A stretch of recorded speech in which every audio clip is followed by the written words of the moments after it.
इन प्यारे साथियों, आप सभी का एक बार फिर से स्वागत है हम सभी के परिवार एसएल स्टडी में। साथियों, हमारी जो बाल अवस्था बाल विकास यानी सीडीपी की जो हमारी सीरीज है वह लगातार जारी है और आज के इस टॉपिक में हम बात करेंगे व्यक्तित्व और उसका मापन, जो हमारा एक ही बहुत ही शानदार और मज़ेदार और बहुत ही ज्ञानवान सीरीज होने वाली है। तो चलिए आज के इस शानदार टॉपिक को हम शुरू करते हैं। वीडियो शुरू करने से पहले की तरह आप सभी साथियों से मेरी गुजारिश है कि अगर वीडियो पसंद आए तो वीडियो को लाइक कीजिए, शेयर कीजिए और चैनल को सब्सक्राइब नहीं किया तो सब्सक्राइब कीजिए।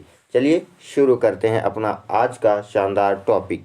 तो बात करें प्यारे साथियों, अगर हम व्यक्तित्व के बारे में, तो यह जो व्यक्तित्व शब्द है यह लैटिन भाषा के शब्द से लिया गया है, जिसका मतलब होता है, यानी व्यक्तित्व का मतलब क्या होता है, मुखौटा, नकाब, नकली चेहरा।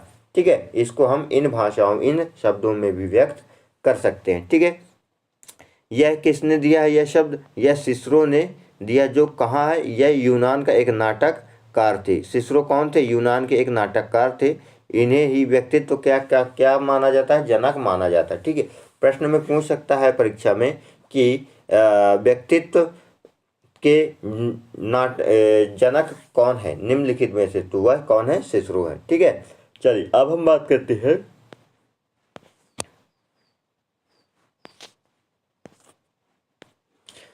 व्यक्तित्व प्राचीन काल में कैसा था, आधुनिक काल में कैसा। देखिए, प्राचीन काल में जो व्यक्तित्व मापा जाता था वह बाहरी गुण के माध्यम से मापा जाता है, यानी उसकी शरीर रचना, पहनावा और वेशभूषा। यानी पुराने समय में क्या होता था कि व्यक्ति के बाहरी गुण क्या है? उसके शरीर की रचनाएं कैसी है, उसका पहनावा कैसा है और उसकी वेशभूषा कैसी है। लेकिन जो हमारा जो आधुनिक युग है, आज के इस आधुनिक युग में बाहरी और आंतरिक दोनों गुणों को मिलाकर ही उसके व्यक्तित्व की पहचान की जाती है। यानी इसमें शरीर की रचना यानी उसका पहनावा, वेशभूषा और उसके गुण को भी रखा जाता है कि उसके गुण कैसे हैं। उन गुणों के आधार पर एक व्यक्ति के व्यक्तित्व की मापन या तुलना की जा सकती है। ठीक है, चलिए आई होप आपको क्लियर हो गया। अगर हम बात करें व्यक्तित्व, तो व्यक्ति और तत्व, यानी व्यक्तित्व किन शब्दों से मिलकर बना है? व्यक्ति और तत्व।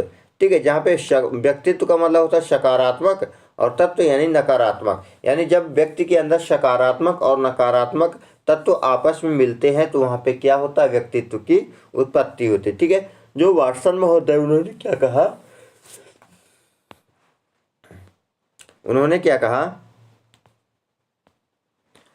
कि हम जो कुछ भी करते हैं वह हमारा क्या है? वह व्यक्तित्व है। वाटसन महोदय कहते हैं कि हम जो कुछ भी करते हैं वह हमारा क्या है? व्यक्तित्व। हम व्यक्तित्व के माध्यम से ही जो कुछ भी करते हैं वह व्यक्तित्व कहलाता है। गिलफोर्ड क्या कहते हैं कि व्यक्तित्व व्यक्ति के गुणों का समन्वित रूप है। व्यक्तित्व क्या है? व्यक्ति के गुणों का समन्वित रूप है। मान लीजिए आपके अंदर बढ़िया अच्छे गुण हैं, तो उन गुणों को एक समन्वित रूप जब कर दिया जाएगा तो वह क्या होगा? आपका व्यक्तित्व कहलाएगा। वुडवर्थ महोदय क्या कहते हैं कि व्यक्ति के व्यवहार की संपूर्ण गुणवत्ता ही क्या है? व्यक्तित्व है। यानी जो एक व्यक्ति है उसके अंदर जो व्यवहार की संपूर्णता है, जो संपूर्ण गुणात्मकता है, उसको ही क्या कहते हैं? व्यक्तित्व कहा। किसने? वुडवर्थ है।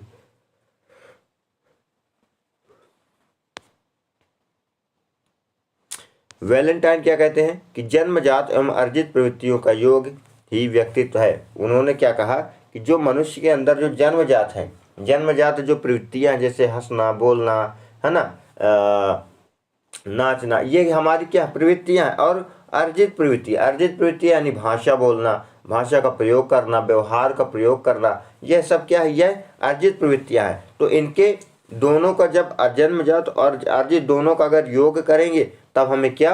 व्यक्तित्व की पहचान मिलेगी। ठीक है, आई होप आपको क्लियर हो गया होगा। अब हम आगे बात करते हैं कि बोरिंग क्या कहते हैं कि बोरिंग कहते हैं कि वातावरण के साथ सामान्य एवं स्थायी समायोजन।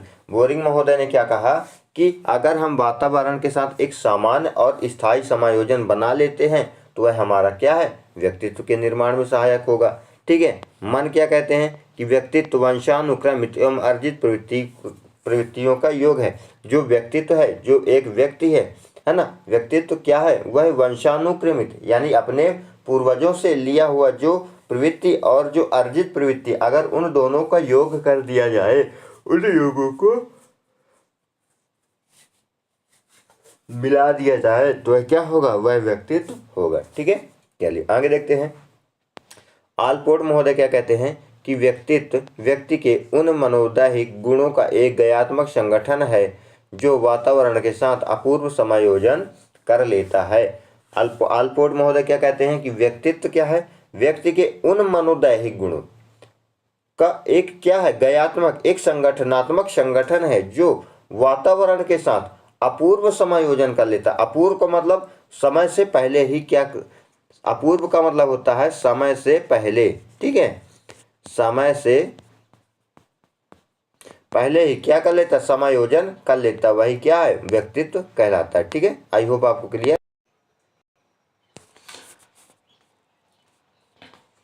अगर हम बात करें व्यक्तित्व का वर्गीकरण, तो व्यक्तित्व का वर्गीकरण कितने वर्गों में किया गया है, ये 3 भागों में किया गया है। कैसा, श्रीमद् भागवत गीता के अनुसार भारतीय दृष्टिकोण, यानी जो व्यक्तित्व का वर्गीकरण हुआ है भारतीय दृष्टिकोण के अनुसार देखें तो श्रीमद् भागवत गीता के अनुसार वह 3 वर्गों में किया गया। ठीक है, पहला क्या है, सतोगुणी सात्विक, यानी सत्य व धर्म में विश्वास रखना, यानी जो सतोगुणी होते हैं, जो सात्विक होते हैं, वह किसमें विश्वास रखते हैं, सत्य और धर्म में विश्वास रखते हैं। और दूसरा क्या है, रजोगुणी, यानी रजक, वह किस पे विश्वास करते हैं, केवल कर्म पे विश्वास रखते हैं। उनका मानना यह होता है कि अगर हम कर्म अच्छा करेंगे तो हमें जो है तो कर्म के अनुसार ही फल मिलेगा।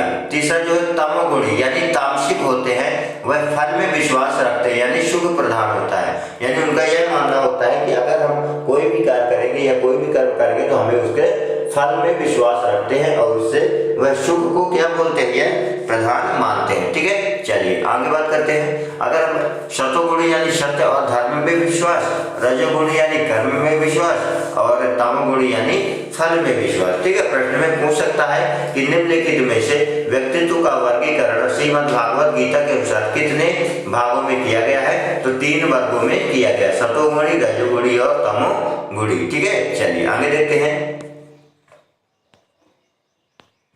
अगर यहाँ पे अगर हम बात करें कार्ल युंग के अनुसार उन्होंने व्यक्तित्व के कितने प्रकार बताए हैं, 3 प्रकार बताए, अंतर्मुखी, बहिर्मुखी और उभयमुखी।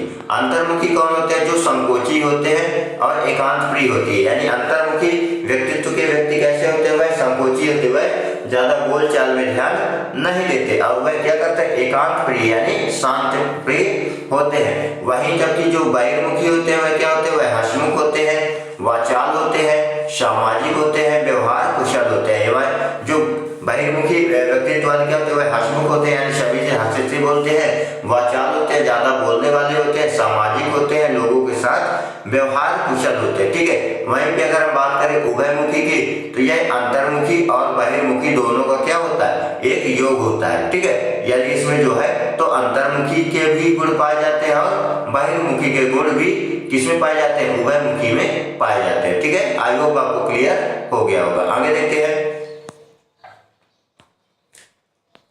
अगर हम बात करें समाज शास्त्रीयता के आधार पर, यानी जो हमारे एक स्पेंगर महोदय हैं उन्होंने एक क्या वर्गीकरण किया है, समाज शास्त्रीय आधार पर जो है व्यक्तित्व का क्या किया, वर्गीकरण किया गया।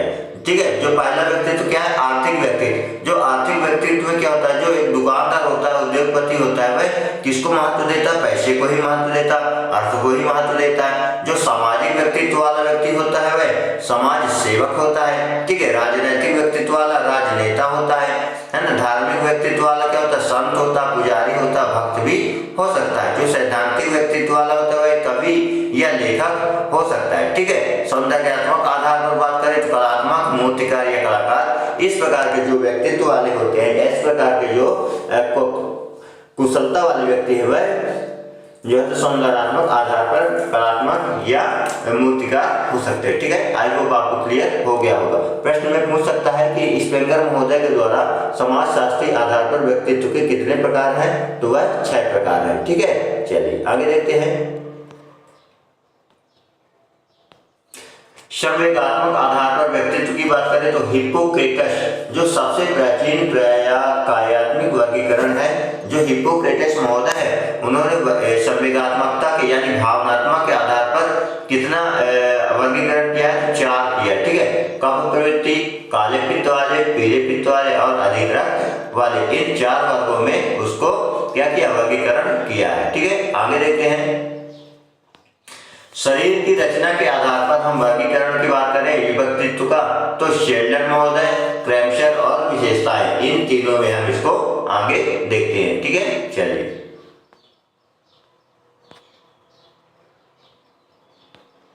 जो हमारे शेल्डन महोदय, क्रैमशर और इनकी विशेषताएं, तो शेल्डन ने क्या कहा कि जो व्यक्तित्व क्या होता है? गोलाकार होता है यानी एंडोमार्फिक। उन्होंने क्रैमशर में भी इसको गोल का, स्थूल का, पिकनिक कहा है।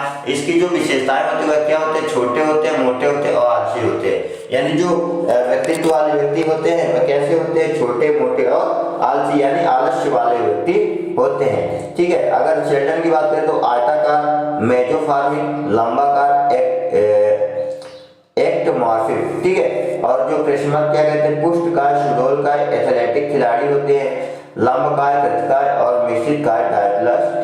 ठीक है, जो लंबकाय कुशलाय का होती है, लंबे, पतले और दुर्बल होते हैं, और जो मिश्रित काय डायप्लिक होते हैं, इसमें सभी व्यक्तित्व वाले व्यक्ति आ सकते हैं। तो आपको यहाँ पे ध्यान रखने की जो महत्वपूर्ण बात है कि जो शेल्डन है, शेल्डन महोदय में टोटल गोलाकार, आयताकार और लंबाकार, इसमें कार लगा हुआ है। ठीक है, लेकिन अगर क्रैमशर में देखें तो वहां पे काय, काय और काय, तो यहाँ पे आप देख सकते हैं। इस बात से भी आपको ध्यान में आ जाएगा कि जो गोलाकार है वह शेल्डन का है और जो काय है वह क्रैमशर का है। ठीक है, प्रश्न में क्या पूछ सकता है कि प्रश्न पूछ लेगा कि छोटे मोटे आलसी व्यक्तित्व वाले लोग किस क्या वैज्ञानिक के अनुसार जो है तो विभिन्न एंडोमार्फिक की श्रेणी में आता, तो वह शेल्डन महोदय की श्रेणी में। ठीक है, आई होप आपको क्लियर हो गया होगा। आगे देखते हैं। अगर हम बात करें यहाँ पे व्यक्तित्व की कि आधुनिक वर्गीकरण यानी जो वर्तमान वर्गीकरण के आधार पर जो व्यक्तित्व को वर्गीकरण किया गया वह कितने भागों में? 3 भागों में। कौन सा? भावुक, कर्मशील और विचारशील। यानी आधुनिक वर्गीकरण यानी भावुक क्या होते हैं? यानी अगर हम बात करें यहाँ पे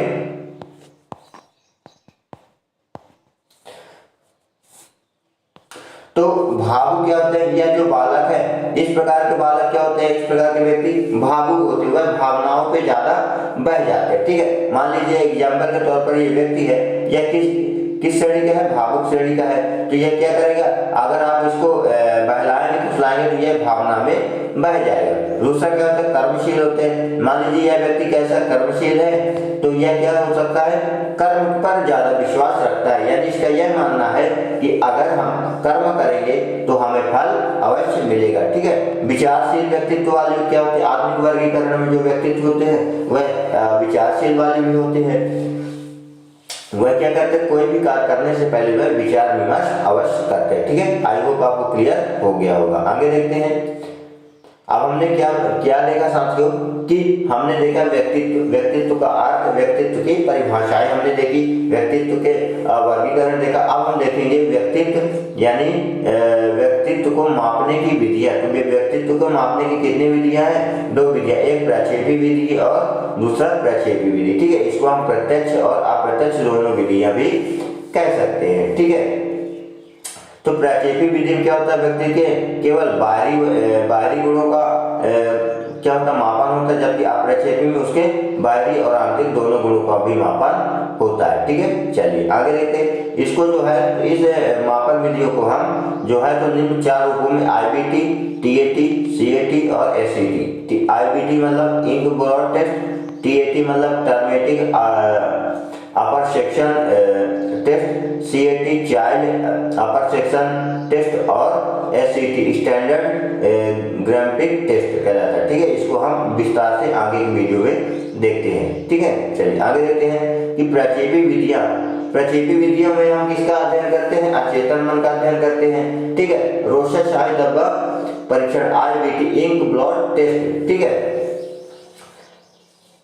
इस सिद्धांत को किसने दिया था? ये हर्मन रोर्सा ने दिया था। इसी इसी के नाम पर रोर्सा शाही धब्बा परीक्षण नाम पड़ा। ठीक है, वह कहाँ के थे? वह 1921 में इनका जन्म हुआ था स्विट्जरलैंड में। ठीक है, इन्होंने कुल कितने कार्ड की बात कही? तो इन्होंने कुल 10 कार्ड के बारे में बताया है, जिसमें से 5 कार्ड क्या होंगे? काले और सफेद, 2 कार्ड क्या होंगे? लाल काले, और 3 कार्ड होते रंगीन, विभिन्न प्रकार के रंगीन हो सकते हैं। ठीक है, और यह जो टेस्ट है, यह उम्र कितनी है इसमें? 13 से 19 वर्ष तक दर्शाई गई है।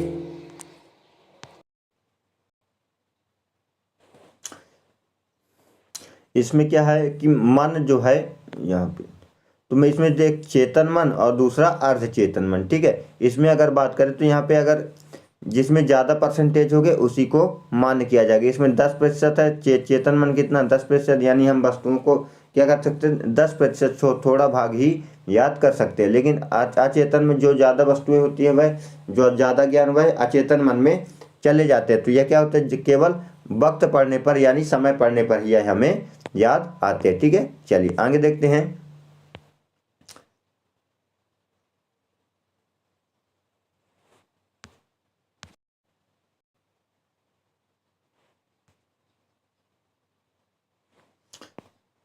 इसमें क्या होता है कि जो विषय वस्तु, स्थान, गुण और समय, ये जो इसमें जो है, तो ये जो कलर हैं, यह इसमें क्या होते? 4 मूल महत्वपूर्ण होते हैं। यह किस विषय वस्तु के बारे में है, यह किस स्थान पर है, और इसके गुण क्या है, और यह किस समय पर बनाया गया है। तो इसमें जो है तो प्रक्षेपी विद्या अचेतन मन का अध्ययन हम रोशा शाही धब्बा परीक्षण यानी इंक ब्लॉट टेस्ट के नाम से भी जानते हैं। ठीक है, इसको प्रश्न में पूछ लेगा कि इंक ब्लॉट के नाम का हिंदी रूपांतरण निम्नलिखित में से कौन सा होगा? तो इसमें शाही धब्बा परीक्षण। ठीक है, चलिए आगे देखते हैं कि प्रासंगिक अंतर्बोध परीक्षण यानी विषय आत्मबोध परीक्षण, इसे हम TAT यानी थीमेटिक अपरसेप्शन टेस्ट। ठीक है, इसको हम थीमेटिक अपरसेप्शन टेस्ट यानी विषय आत्मबोध परीक्षण कहते हैं। ठीक है, इसको किसने दिया था? मॉर्गन एवं मुर्रे ने दिया था। किसने दिया था? मॉर्गन एवं मुर्रे। प्रश्न में पूछ सकता है कि TAT परीक्षण का सिद्धांत निम्नलिखित में से किन वैज्ञानिकों के द्वारा दिया गया था? तो वह किसके द्वारा? मॉर्गन और मुर्रे के द्वारा दिया गया था। यह कब दिया गया था? 1935 में दिया गया था। इसमें 30 और प्लस एक टोटल कितने कार्ड होते हैं? 31 कार्ड होते हैं, जिसमें से 30 क्या होते हैं? वह चित्र वाले होते हैं, और एक क्या होता है? वह एक खाली होता है। ठीक है, इसमें क्या होता है? जो चित्र होते हैं उसमें 10 पुरुष के होते हैं, 10 महिलाओं के होते हैं, और जो 10 कार्ड होते हैं वह केवल महिला और पुरुष के दोनों के होते हैं। ठीक है, इनमें से क्या होता है? 20 कार्ड में 10 पुरुष और 10 महिलाएं, और एक कार्ड खाली होता है। इसमें कहानी भी लिखना होता है। ठीक है, इस प्रकार जो है तो यह आत्मबोध यानी विषय आत्मबोध परीक्षण, इसमें जो है तो स्वयं के बारे में यह परीक्षण किया जाता है। ठीक है, चलिए आगे देखते हैं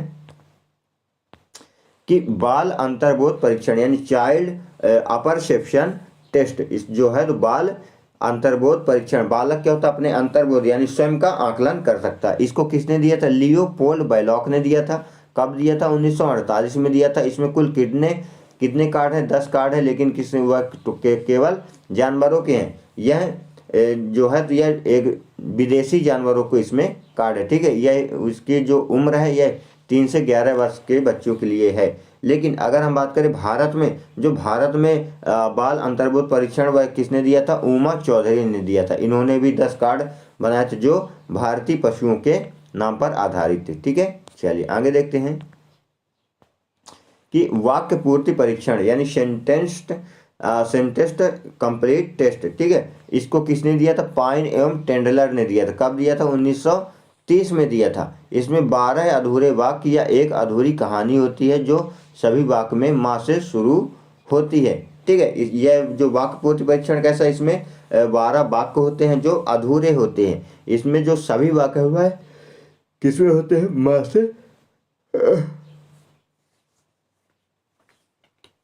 माँ से शुरू होते। जैसे मेरा पसंदीदा प्रधानमंत्री है ना, मेरी पसंदीदा पुस्तक, मेरा पसंदीदा खेल, मेरा पसंदीदा खाना। तो इस प्रकार जो है तो वह अधूरे वाक्य होते हैं, और उस पर जो है तो वह केवल माँ से ही प्रारंभ होते हैं। उसमें हम अपनी पसंद की चीज़ें लिख सकते हैं। ठीक है, चलिए आगे देखते हैं। अप्रक्षेपी विधि। ठीक है, हमने प्रक्षेपी विधि को देखा, अब हम अप्रक्षेपी विधि की बात करें तो इसकी दो होती है, एक आत्मनिष्ठ विधियां और एक साक्षात्कार विधि। ठीक है, इसको किसने दिया था? जॉन डार्ले ने दिया था, जो कहाँ के थे? अमेरिका के थे।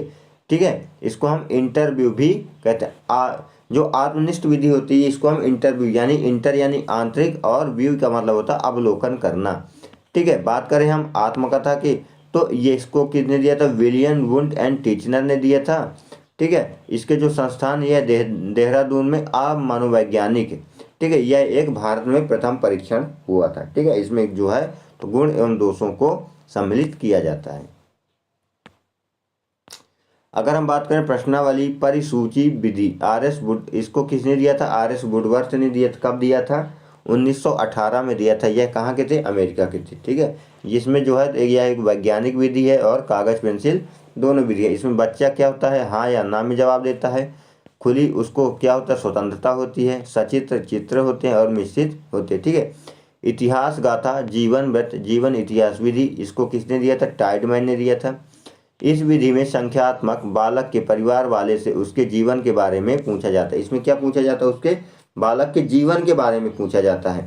ठीक है, किससे? जो है तो उसके परिवार वालों से। उसके बाद क्या? उसकी जो समस्या है उसको निदानात्मक किया जा सके, उपचारात्मक किया जा सकते और परिवार के माध्यम से जानकारी प्राप्त होती है। ठीक है,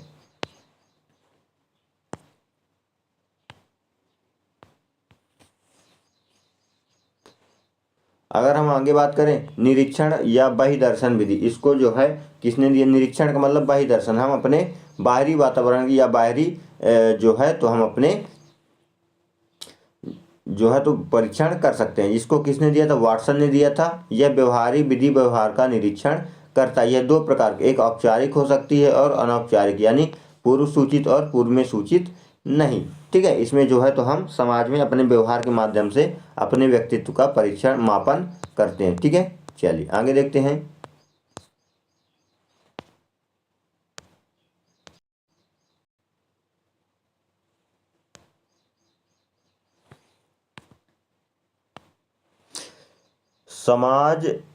समाज मिति विधि, ये जो समाज विधि है इसको किसने दिया था? जैकब मोरेनो ने दिया था। इसको 1934 में उन्होंने प्रतिपादित किया था। और सामाजिक अध्ययन, इसमें जो है सामाजिक अध्ययन किया जाता है और सर्वाधिक उपयोगी वस्तुनिष्ठ विधि है। इसमें जो है तो बच्चे का समाज में कैसा उसका व्यवहार है वह जो है तो यह एक बालक है, इसका जो समाज के लोगों के द्वारा जो है तो इसके व्यक्तित्व के बारे में जानकारी प्राप्त की जा सकती है। ठीक है, ये इसका जो है तो सामाजिक अध्ययन का सिद्धांत भी कहलाता है। ठीक है, जो एक निर्धारण मापनी है यह फ्रांसिस गाल्टन ने दिया था। इसमें 5 बिंदु मापनी भी कहा जाता है। इसमें हमें जो है तो हमें झूठ बोलना चाहिए सर्वदा, प्रायः, कभी कभी, बहुत कम, कभी नहीं। तो इसमें जो है तो 5 प्रकार के बिंदुओं को मापने के लिए बच्चों को दिया जाता है, जिससे उनके ज्ञान का या उनके व्यक्तित्व का मापन हो सके। ठीक है, बात करें मनोविश्लेषणात्मक विधियों तो इसको दिया था सिगमंड फ्रायड ने। ठीक है, उन्होंने इसे स्वप्न विश्लेषण परीक्षण भी कहा है। अचेतन मन के आधार पर व्यक्तित्व का परीक्षण है स्वप्न का विश्लेषण। ठीक है, उसके जो है तो अचेतन मन के आधार पर अगर हम बात करें व्यक्तित्व का परीक्षण, तो अगर बच्चे को पूरा याद है तो उसका चिंतन मन क्या है? बुरा है। आधा याद है तो अर्धचेतन मन में यानी सामान्य है, और पूरा याद नहीं है तो अचेतन मन में अच्छा है, उसका जो है तो अचेतन यानी याद नहीं है। ठीक है, चलिए आगे देखते हैं। मुक्त स्वतंत्र शब्द साहचर्य, इसमें जो है तो माँ शब्द दिया गया है और इस पर 100 शब्दों में व्याख्या लिखने के लिए स्वतंत्रता, इसको हम फ्री वर्ड अपरसेप्शन टेस्ट कहते हैं। ठीक है, इसमें जो है तो बच्चे को क्या है कि माँ शब्द दे दिया गया है कि आप जो है तो अपनी माँ के बारे में कुछ शब्द लिखिए। तो इसमें बच्चा क्या करता है? अपनी माँ के बारे में कुछ शब्द लिखता है। ठीक है, तो यहाँ पे जो है तो इस प्रकार हम व्यक्तित्व का मापन करते हैं। आई होप साथियों आपको पूरा वीडियो कॉन्सेप्ट क्लियर में आ गया होगा। वीडियो पसंद आए तो वीडियो को लाइक कीजिए, शेयर कीजिए और चैनल को सब्सक्राइब कीजिए। कमेंट करके बताइए कौन सा टॉपिक आपको समझ में नहीं आया और कौन सी वीडियो आपको समझ में नहीं आई। तो फिर मिलेंगे एक नए वीडियो के साथ, तब तक के लिए जय हिंद, जय भारत।